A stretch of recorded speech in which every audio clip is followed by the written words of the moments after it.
Hello everyone, how's you? Yes dear students, today's topic is related with the PYQ series that based on the conditional sentences, and in the previous lecture we already completed the conditional sentences and the rule of conditional sentences, the importance of conditional sentence and how it based on various topic. कितने topics के ऊपर जो है ये आपका base है, तो हम ये कहेंगे कि कंडीशनल सेंटेंस को जो है वो हम एक नॉर्मल टॉपिक नहीं मान सकते, एक बेसिक रूल होते हुए भी ये एग्जाम के पॉइंट ऑफ व्यू से बहुत ज्यादा इंपॉर्टेंस रखता है। तो यहाँ पर हम अपने पीवाईक्यूज सीरीज लेकर आऊंगी मैं, और पीवाईक्यूज सीरीज जैसा कि प्रीवियस लेक्चर में आप देख रहे थे, प्रीवियस लेक्चर में मैंने सब्जेक्ट वर्ब एग्रीमेंट की पीवाईक्यूज सीरीज ली थी एंड वो पीवाईक्यूज सीरीज एनडीए की थी एंड आपका बहुत ज्यादा एप्रिसिएशन मिला उससे। तो इसीलिए अब की बार भी जो है मैं अपनी पीवाईक्यू सीरीज जो है वो एनडीए के बेस पर लेकर आई हूं एंड एनडीए के बेस पर हम क्या करेंगे डियर स्टूडेंट्स, यहाँ पर हम जो है वो एफर्ट करेंगे।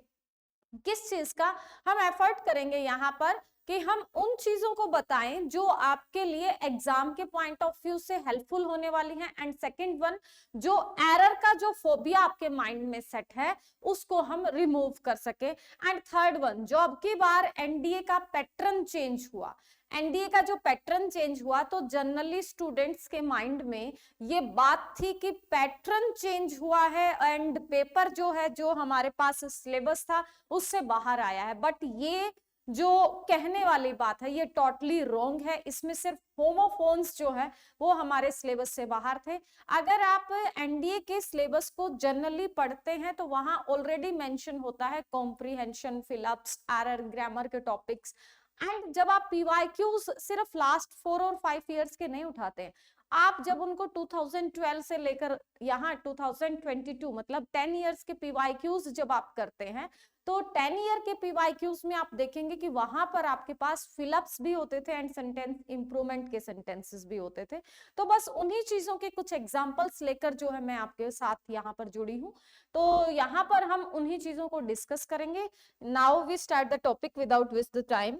यस, देखिए you can see here PYQ series है and all these are on the fill ups. ठीक है, ये सारे जो है फिलअप्स पर हैं। ये फिलअप्स जो है आपके लिए प्रैक्टिस है एंड प्रैक्टिस के बाद यहाँ पर आप देखेंगे ये जो है आपके after 10 sentences here we start the PYQs। Clear, ये जो है आपके 10 सेंटेंसेस मैं कुछ प्रैक्टिस के लिए लेकर आई हूं, क्योंकि जो हमने प्रीवियस कंडीशनल सेंटेंस किए, प्रीवियस कंडीशनल सेंटेंसेस में हमने क्या किया, हमने उसमें एरर की प्रैक्टिस की थी। बट जो एयरफोर्स स्टूडेंट है, एसएससी के स्टूडेंट हैं या फिर any other exam, competitive exam दे रहे हैं जहां उन्हें फिलअप को फेस करना है, तो उन्हें पता होना चाहिए कि कंडीशनल सेंटेंस पर फिलअप से बेस्ड क्वेश्चन हमारे पास कैसे आ सकता है। So here you can see what would you do. Here you can see the would and V1. If there is would plus V1 in the sentence, then the dependent clause takes V2. तो यहाँ पर हमारे पास dependent clause क्या लेगा, V2, and option में देखिए V2 कहाँ दिख रहा है आपको, V2 हमारे पास सिर्फ एक सेंटेंसेस में है, एक ऑप्शन में है, बाकी किसी ऑप्शन में हमारे पास नहीं। तो यहाँ पर हम ए ऑप्शन के साथ जाएंगे। Second, here the dependent clause, if the dependent clause take if plus V2, अगर वो V2 लेता है then are independent clause takes क्या लेगा, would, should, could, might plus V1। ठीक है, so you can find out would plus V1 कौन सा ऑप्शन कह रहे कि ये है, option B. So here the option B is the right option. ठीक है, next one is would have gone. If our independent clause takes would have plus V3, then the dependent clause takes क्या लेगा, had plus V3. So you can find out had plus V3 कौन से option में है हमारे पास, option number D. So the right answer is option number D. Clear, देखिए कितना आसान है, क्या है, सिर्फ हमारे रूल पर बेस्ड है। इफ प्लस V1 जो हमने आपको करवाए हैं, मैं बार बार यही बात कहती हूँ, फेथ कीजिए, अगर आपको कोई भी ये पीवाईक्यूज सीरीज जो है ये सिर्फ आपके फेथ को कंटिन्यू बनाने के लिए है कि आपको ये ना लगे कि यहाँ पर जो करवाया है वो कंटेंट एग्जाम में आएगा या नहीं आएगा। बहुत बार ऐसा होता है जनरली कि स्टूडेंट्स जो है वो क्या करते हैं, स्टूडेंट्स जनरली बहुत कुछ पढ़ जाते हैं लेकिन उससे रिलेटेड एक भी क्वेश्चन उनको एग्जाम में देखने को नहीं मिलता। इसलिए मैं अपने हर टॉपिक के बाद आपको पीवाईक्यू सीरीज देती हूँ ताकि आपको ये लगे कि जो आप कर रहे हैं वो एग्जाम से रेलिवेंट है और वो आपके भी एग्जाम में श्योर आएगा। ठीक है, तो यहां पर इफ प्लस v1 में हम क्या यूज करेंगे बेटा, will shell plus v1 and इधर विल का हो जाएगा would plus v1 and here would have plus v1 sorry v3। Clear? Next is if she comes, if the dependent clause takes if plus v1 then the independent clause always takes will, shall, can, may plus v1 except some cases. Clear? So here, so here you have to find out will plus v1, v1 already इन्होंने दे रखा है, आपको will के साथ जाना है, then the right answer is option A. Next one is if they dash the car, I would have driven. Yes, here you can see would have plus v3. In the previous sentence I already told you, देखिए had plus v3 के साथ would have plus v3 आएगा। तो यहाँ पर आपको क्या करना है, यहाँ पर आपके पास क्या है, would have plus v3 है, then the dependent clause takes क्या लेगा, had plus v3. So go with the had plus v3. Where is had plus v3? Here we have the two option, but in this option they takes took, उन्होंने क्या लिया है, took लिया है, then we go with the B option. Clear? The next one is, please keep your voice down in this section of the library. If you dash to talk loudly, I will have to ask you. If she comes, I will call you. Here you can see if plus u, ठीक है, then here is will plus v1. अगर आपके पास will plus v1 है then क्या fill करना है आपको, v1 fill करना, and the right option is D option. The next one is Gloria never seems to get tired. I wish. ये जब भी है, देखो बेटा यहां पर हमारे पास I wish, जब भी आपका सेंटेंस जो है वो किससे स्टार्ट हो रहा है, I wish से हो रहा है, तो यहां पर अभी हमने कहा कि in the conditional sentence we always carry if plus v1, if plus v2, if plus had plus v3 except some cases.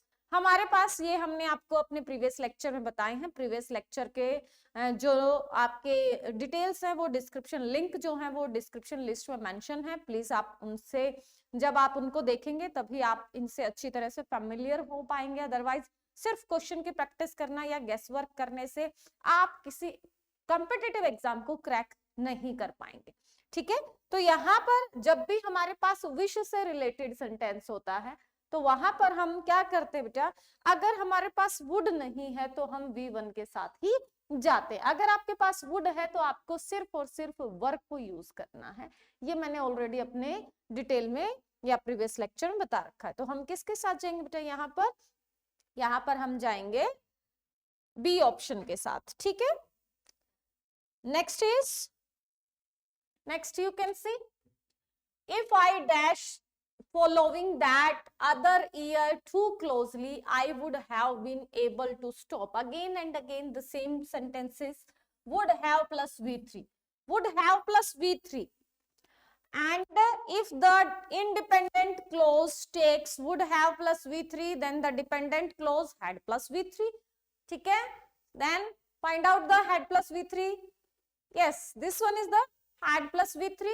B की थर्ड फॉर्म क्या होती है, बीन होती है, then the right option is option A.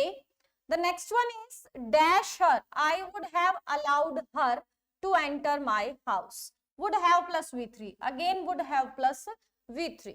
But here you have to find out. देखो यहाँ पर if I knew, conditional sentence हमारे पास कंजक्शन नहीं है यहाँ पर, ठीक है। तो ये भी मैंने आपको रूल बताया था। क्या रूल बताया था? ये मैंने आपको ऑलरेडी बताया था कि आपका सेंटेंस हेल्पिंग वर्ब से स्टार्ट हो रहा है, बट वो क्वेश्चन मार्क को कैरी नहीं कर रहा है, तो उसको एरर में फाइंड आउट नहीं करना है। It's the rule of conditional sentence. On the base of the conditional sentence rule you can easily find out the right option. तो यहाँ पर आपको कंडीशनल जो इफ है उसकी जगह हैड को रख देना है, ठीक है। तो had I and third form no, new, known. Find out करो, had I, known. D option है हमारे पास। इफ आई न्यू नहीं कर सकते हम। क्यों नहीं कर सकते इफ आई न्यू हम? क्योंकि अगर हम यहाँ सेकंड फॉर्म लगा रहे हैं तो इधर हमारे पास वुड हैव ही होना चाहिए था, अलाउड की रिक्वायरमेंट नहीं थी। आई न्यू अगर हम करते हैं तो हमारे पास इफ नेसेसरी था, और हैड के साथ हमेशा थर्ड फॉर्म आती है, फर्स्ट फॉर्म कंसीडर नहीं हो सकती, इसलिए हमारे पास ये ऑप्शन क्या हो गया? रॉन्ग हो गया। Clear? The next one is if she tried again. Tried मतलब V2। If she tried again, V2 है तो would, should, could, might plus V1. Find out the would, should, could, might. Here we have, यहाँ will है, नहीं होगा, would, should, could, might. यहाँ would नहीं है, यहाँ would के बाद थर्ड फॉर्म लगी है, ये तो पूरी तरह से गलत हो गया। Then the right answer is which one? D. So क्या सीखा हमने यहाँ पर? एक बेसिक सी चीज हमने यहाँ पर सीखी डियर स्टूडेंट्स। क्या सीखी? देखो बहुत ही बेसिक पॉइंट है, कोई भी आपको यहाँ मेजर या हम ये कहें कि आपको ज्यादा डिफिकल्टी लेवल वाली रिक्वायरमेंट नहीं होगी। आपको सिर्फ और सिर्फ ये चीजें सीखनी है। If plus V1, if plus V2 and if plus had plus V3. Clear? All these are known as dependent clause. क्या जाने जाते हैं? डिपेंडेंट क्लॉज के नाम से जाने जाते हैं। ठीक है भाई, किसके नाम से जाने जाएंगे? डिपेंडेंट क्लॉज के नाम से जाने जाएंगे। If plus V1, if plus V2, if plus had plus V3। Clear? 3 point हुए आपके। इनको डिपेंडेंट क्यों बोल रहे हैं? क्योंकि ये जो है अपने आप में कंप्लीट सेंस नहीं देते हैं, एंड सबऑर्डिनेट क्लॉज भी आप इनको कह सकते हैं। इफ के अलावा आपको कौन सी कंजक्शन मिल सकती है वो सारे प्रीवियस लेक्चर में ऑलरेडी हम डिस्कस कर चुके हैं। If, unless, until, provided that, but now, but for, ये सारी चीजें, व्हेन, व्हाइल, ये सारी चीजें जो हैं वो आपकी डिपेंडेंट क्लॉज की कंजक्शन है। इफ तो सिर्फ समझने के लिए, एज इफ मिल सकता है, एज दो मिल सकता है, तो बहुत सारी कंजक्शंस हैं जो हम रूल्स में बता चुके हैं। ठीक है, एंड जब आपके पास ये पॉइंट हो तो इफ के पैरेलल इधर आपको क्या यूज करना है? Will, shell plus V1। Can में भी आएगा भाई, मैं सिर्फ आपको शॉर्ट फॉर्म में बता रही हूँ। एंड विल का चेंज कर दो आप वुड, एंड शैल को चेंज कर दो बेटा आप किस में? शुड में, एंड पैरेलल आपको रखना है V1 को ही। एंड हैड प्लस V3 हो तो would have plus V3। And मैंने अभी अपने पॉइंट्स में 2 से 3 मिनट पहले कहा था एक्सेप्ट सम केसेस। ठीक है, तो कुछ केसेस को छोड़कर mean we have some exception in the grammar rules, so here we have also some क्या होते हैं हमारे पास? एक्सेप्शन। एंड एक्सेप्शन जो है वो हमारे पास किन में है?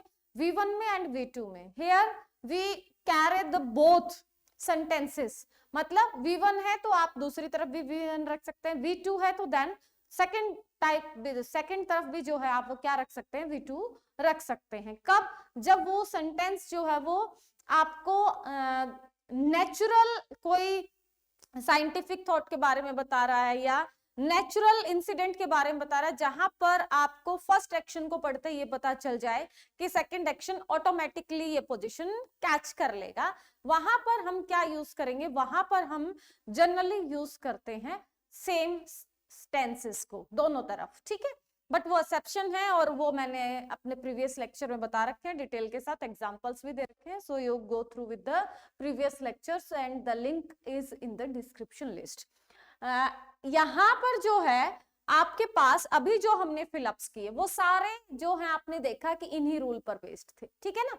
एक जो हैड प्लस V3 है, मतलब हैड जो है वो इफ की जगह ले सकता है एंड सेंटेंस के स्टार्ट में आ सकता है, क्लियर। ये चीजें आपको ध्यान रखनी। अब आएंगे हमारे PYQs। चलिए भाई, चलिए चैंपियंस तैयार हो जाइए, ये सारे आपके PYQs हैं एंड PYQs में आप देखेंगे कि देखो ये आपके 2012 के, 15 के एंड समथिंग 17 के हैं, आप मैच करते रहिएगा इन्हें। 2012 से लेकर मैंने 2020 तक के क्वेश्चन पेपर्स लिए हैं एंड 12 से 20 तक के पेपर्स के सारे PYQs हैं। अगर आपको विश्वास नहीं होता है तो आप उनके PYQs उठाकर देख सकते हैं। PYQs का ऐप भी है अलग से, आप उसको डाउनलोड कीजिए, अपने क्वेश्चन मैच कीजिए। मैं कोई झूठ नहीं बोल रही हूँ, मैच करके अगर आपको लगे कि सेम था तो लाइक का बटन एंड शेयर वीडियो कर दीजिएगा, एंड अगर आपको लगे फेक था तो कमेंट बॉक्स में बता दीजिएगा कि आपने जो क्वेश्चंस करवाए वो फेक थे, ठीक है भाई। चलिए यहां पर है इफ आई वर रिच। अब की बार भी यहां से क्वेश्चन आपको देखने को मिल सकता है और यहां से जनरली हमें क्वेश्चन देखने को मिलता ही मिलता है। कब भाई, देखो जब भी आपके पास बी की फॉर्म वर होती है, ठीक है, तो वर हमेशा किस चीज को प्रेजेंट करता है, वो हमेशा प्रेजेंट करता है, हमेशा किसको, आपकी इमेजिनेशन को, ठीक है। हम जैसे बिना पढ़े सोचते ना, फॉर्म भरते ले भाई ये पोस्ट तो तेरी है, ठीक है, लेकिन एफर्ट करना जब पसंद नहीं करते और फिर हम वो सारी चीजें किस पर डाल देते हैं, लक के ऊपर। ओहो लक में नहीं था, लक में, लक को बदलना, हाँ लक भी काम करता है, आई कैन से दिस, मैं ये कह सकती हूँ कि लक भी काम करता है, लेकिन लक जो है वो बाद में काम करता है, पहले हमारा एफर्ट, ठीक है। एफर्ट आप पूरा 200% 100% दे रहे हैं, उसके बाद अगर आपके एफर्ट में के बावजूद अगर आपको जॉब नहीं मिल पा रहा है, टेस्ट क्रैक नहीं हो पा रहा है, तो फाइंड आउट कीजिए कहाँ मिस्टेक हो रही है, कहाँ नहीं है, क्या है, फिर उसके बाद लक को हम ब्लेम कर सकते हैं, ठीक है। चलिए कोई बात नहीं, ये तो अलग बात हो गई हमारी कुछ। देखो बेटा, जब भी आपके पास वर होगा तो एक ही मॉडल ऑक्सिलरी वर्ब में भी अगर ये सेंटेंस आ जाए तो ध्यान रखना है सिर्फ और सिर्फ वुड को यूज करना है और कुछ यूज नहीं करना, ठीक है। तो वुड वाला ऑप्शन देख लो कौन सा है भाई, सी ऑप्शन है आपके पास, बस तो चले जाओ सी ऑप्शन के साथ, क्लियर। नेक्स्ट है बेटा, if you are tired of swimming. अब इस तरह के क्वेश्चन 2023 के एनडीए में थे सितंबर के, अब की बार था भाई ये, इस टाइप के क्वेश्चंस थे, इस टाइप का वर्क वाला भी क्वेश्चन जो है 2023 के सितंबर के पेपर में आप देख सकते हो। यहाँ उन्होंने जो है वो एरर में दे रखा था और विल को दे रखा था, तो यहाँ पर हमें करेक्ट करके क्या करना था, वुड को करना था। यहाँ क्या है, अगर तुम स्विमिंग से थक चुके हो, देखो अगर थक चुके हो तो हम स्ट्रगल नहीं लगाएंगे, ठीक है, वोकैब बेस्ड आ गया हमारे पास, स्ट्रैक, फ्लोट एंड स्ट्रोक। देखो बेटा स्ट्रैक एंड स्ट्रगल का तो ऑप्शन तो डायरेक्ट कट गया, अब हमारे पास दो चीजें बची जो हमारी स्विमिंग से रिलेटेड है। फ्लोट का मतलब तो पानी के ऊपर हल्के से तैरना, एंड स्ट्रोक होता है कि आप अलग अलग तरीके से डाइव करते हुए, कभी आप जो है वो बैक स्ट्रोक लगा रहे हो, कभी फ्रंट स्ट्रोक लगा रहे हो, कभी कोई जंप लगा रहे हो, कभी अलग तरीके से कर रहे हो, वो सारी चीजें हमारी स्ट्रोक में। अरे अब जब थक चुके हो तो आप स्ट्रोक्स कैसे लगा सकते हो, फ्लैट, आप सीधा पानी पर लेट जाएंगे एंड क्या करेंगे, तैरने लग जाएंगे, ठीक है। तो क्या हो जाएगा, right option is option C. Next is if you will work hard, will plus V1, ठीक है भाई। अगर हमारा क्या लेता है, conditional sentence dependent clause takes will plus V1. Is it right? No. Our conditional part, or we can say our subordinate clause, our dependent clause never takes will, shall, can, may, would, should, could, might. वो अपने साथ model auxiliary verb को कभी consider नहीं कर सकता. So here is an error in a part. Clear? Done? Very good. If the police, again the same question. See, in the dependent clause we never use the modal auxiliary verb. नहीं करते हैं भाई हम. बार बार क्यों दे रहे हो हमें? A part.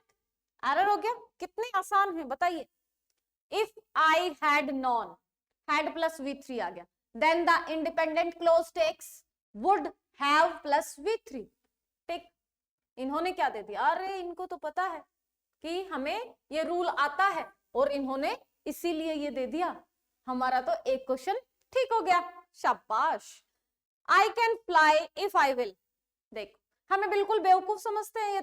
ये सोचते हैं इन्होंने ये रूल पढ़ा ही नहीं, इन्होंने तो ये सीख रखा है विल हो तो दूसरी तरफ वी वन लगा दो. लेकिन हम पागल थोड़ी ना.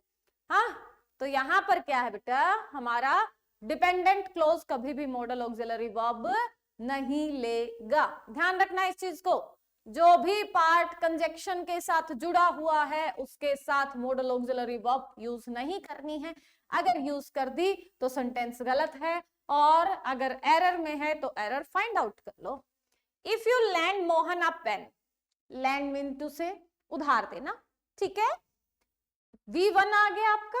Mohan a pen, he will lend it to someone else and never you will get it back. चलो भाई, V1 है, V1 के साथ दूसरी तरफ will plus V1. So क्या हो गया? No error. There is no error in this sentence. Next is, देखो फिर से हमें बेवकूफ समझा है. I can be grateful if you could write to me about it. यहाँ पर ये कह रहे हैं कि आप जो हो इसको क्या करो, सेंटेंस इंप्रूवमेंट है बट अंडरलाइन नहीं किया गया है. यहाँ क्या होगा? पहली बात तो इफ के साथ जो है क्या नहीं होना चाहिए हमारे पास, यहाँ पर इफ प्लस कुड राइट नहीं होना. If I can be grateful, यहाँ पर मैं तुम्हारा धन्यवादी रहूंगा. If you could write to me about it, अगर तुम मुझे इसके बारे में लिख कर दे सकते हो तो यहाँ पर हमारे पास जो है एरर को फाइंड आउट नहीं करना. इन्होंने जो है ये देखना है दिस वन, इन्होंने कैन को चेंज करने के लिए बोला है. ठीक है, तो कैन की जगह मैं रहूंगा. ठीक है, तो हमेशा रहूंगा भाई. ठीक है, I must be grateful if you could write to about it. ठीक है, ये कह रहे हैं मैं तुम्हारा धन्यवादी रहूंगा. ठीक है, वुड नहीं होगा. ठीक है, शुड रहना चाहिए. एंड वुड में बेटा डिजायर्स आती है, शुड में जो है वो क्या होगा, चाहिए, मोरल ऑब्लिगेशन टाइप होगा. एंड मस्ट जो है वो पहले ही रिक्वेस्ट कर रहा है कि अगर तुम ऐसा लिख सकते हो तो मैं तुम्हारा धन्यवादी रहूंगा. तो वो उसके लिए क्या है, पहले ही वो रिक्वेस्ट कर रहा है, तो वहां पर कंपल्शन टाइप हो जाता है हमारे लिए. ठीक है, if you will come with me I shall be happy. Again देखो, here is the sentence improvement. यही चीज मैं आपको दिखाना चाहती थी. इन द 2014 में 15 में आपको इस तरह के सेंटेंसेस जनरली देखने को मिलते थे, and all these are known as the sentence improvement. And now this topic is considered in the Air Force exams. Air Force exams में आप देख सकते हैं, बैंकिंग के एग्जाम में देख सकते हैं, and in the you can see this SSC exams में आप इनको देख सकते हैं. बेटा हमें जो है ना वो ग्रामर के अगर रूल आते हैं तो what ever the topic will be. ठीक है, कोई भी टॉपिक हो एंड किसी भी टाइप का क्वेश्चन हो, हमसे क्वेश्चन में चाहे वो एरर पूछ ले, चाहे वो फिलअप्स पूछ ले, चाहे वो सेंटेंस इंप्रूवमेंट पूछ ले, हमने अगर उस टॉपिक को अच्छे से किया है तो हमें कोई डिफिकल्टी नहीं आनी चाहिए. तो इसलिए जब भी करे तो टॉपिक को अच्छे से करे. ठीक है, ये माइंड में से सेटअप निकाल दे कि ओहो सेंटेंस इंप्रूवमेंट हम तो एरर की प्रैक्टिस करके गए थे. आप एरर की प्रैक्टिस नहीं करके गए, आप रट्टाफिकेशन करके गए हैं, आपको रूल्स पढ़ने चाहिए और रूल के बिहाफ पर आप कोई भी क्वेश्चन अटेम्प्ट कर पाएंगे। चलिए बेटा, नेक्स्ट है, हमने अभी कहा डिपेंडेंट क्लॉज आपका कभी भी कंसीडर नहीं करेगा। किस चीज को कंसीडर नहीं करेगा? आपके मॉडल ऑक्सिलरी वर्ब को कंसीडर नहीं करेगा। तो अगर इधर आपके पास शेल प्लस फर्स्ट फॉर्म है तो उधर V1 होना चाहिए। तो V1 देखिए आपका किस ऑप्शन में है? Then V1 is in the A option. Then the right answer is A. A majority of the passenger could have been saved if the driver had applied the brakes in time. ये कह रहे हैं messenger could have been saved, बचाया जा सकता था if the driver had applied.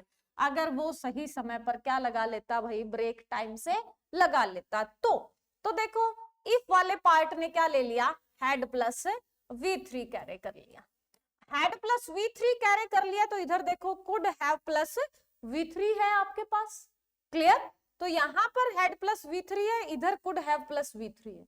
So there is no need the improvement. So why we will find any option. तो हम क्यों ढूंढेंगे दूसरा कोई option? Next is I would have waited for you at the station if I knew that you would have come. If I would have waited, would have plus third form. Then here is the need of improvement. भाई other इधर would have है तो इधर हमारे पास क्या आना चाहिए? had plus V3 आना चाहिए। तो had plus V3 हमारे पास किस में है? A ऑप्शन में है। Then the right answer is option A. Next one is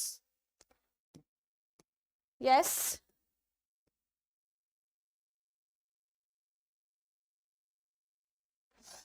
Next one is I will be happy if you will. Again, here you can see the sentence improvement part is the dependent clause never takes will, shall, would, should. Then will की जगह हमें सिर्फ if you buy होना चाहिए। Clear? Had she been hungry, she would have developed. Had से sentence start हो गया, B की थर्ड फॉर्म होगी बीन, मतलब इस पार्ट में हमारे पास कोई एरर नहीं है। Then she would have divorced, would have plus V3 दूसरी तरफ आया हुआ है। So again there is no need of improvement. The right answer is next is just wait,